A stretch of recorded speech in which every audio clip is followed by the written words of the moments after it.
ஒரு நியாய தீர்ப்பு ரெடி ஆயிருச்சுன்னு அர்த்தம். தேவனுடைய பிள்ளைகள் எல்லாரும் தெரிஞ்சுக்கணும், நியாய தீர்ப்பு ஒன்று இருக்கு, இல்லாமல் இல்லை. நீங்களும் நானும் உலகத்தாரை போல இருக்கக்கூடாது. உலகத்தார் நியாய தீர்ப்பு இல்லைன்றான். இல்லை. பாவம் ஏன் செஞ்சுக்கிட்டு இருக்காங்க?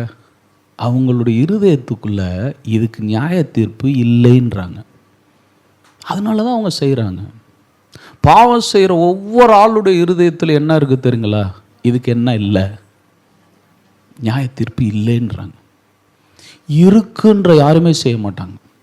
அவங்க இருதயம் என்ன சொல்லுது? இல்லை, அவ்வளோதான். அதனால தான் அவங்க பாவம் செய்து கொண்டு இருக்கிறாங்க. ஆனால் வேத புத்தகம் அப்படி சொல்லலை. நான் பாவத்தை கண்டுக்கிறாமல் போவேன்னு எங்கேயுமே என்ன பண்ணவே இல்லை, தேவன் சொல்லலை.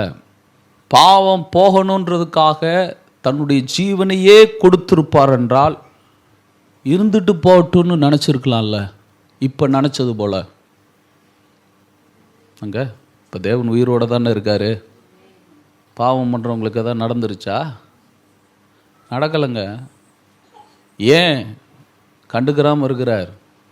எந்த தீர்ப்பு செய்யாமல் இருக்கிறார்? எந்த ஒரு காரியத்தையும் அவங்களுடைய வாழ்க்கையில் நிறைவேற்றாமல் இருக்கிறார் என்றால் நியாய தீர்ப்பு ஒன்று இருக்கிறதுனால தான் பேசாமல் இருக்கார். நாம் என்ன நினச்சிட்றோம், இந்த பூமியில் கிடைக்காததுனால இல்லவே இல்லைன்ட்டோம்.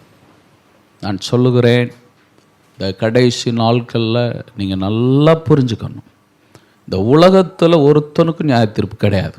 இந்த உலகத்தில் நியாய தீர்ப்பு கொடுத்தா எதுக்கு இன்னொரு நியாய தீர்ப்பு இருக்குது? பக்கத்தில் இருக்க அக்கா பற்றி அக்கா, இந்த உலகத்தில் நியாய தீர்ப்பு கொடுத்துட்டா என்னங்க இன்னொன்று தேவையா? தேவையே இல்லைங்க. இந்த உலகத்தில் பாவம் செஞ்சவனுக்கு ஒரு வியாதியை கொடு, வியாதி வந்துருச்சு, அவருக்கு தண்டனை கிடச்சிருச்சு.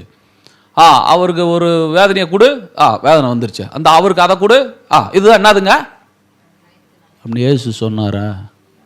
ஏசு எங்கேயும் சொல்லலை. ஏசு சொன்னது என்ன தெரியுங்களா? நிச்சயமாய் பாவத்தை நான் நியாயம் தீர்ப்பேன். பாவத்துக்கு சம்பளம் இருக்குன்ட்டு போயிட்டார். உலகம் சொல்லுது இல்லைன்னுது, பைபிள் சொல்லுது இருக்குன்னுது. நீங்கள் என்ன சொல்கிறீங்கன்னு எனக்கு தெரியாது. நம்மளும் யாரோட சேர்ந்துட வேண்டியதான்? உலகத்தோட சேர்ந்துட வேண்டியதான்? இல்லைங்க, இல்லைங்க. வேதம் சொல்லுது, நியாய தீர்ப்புக்காக நீ பாவத்தை ஆக்கினியை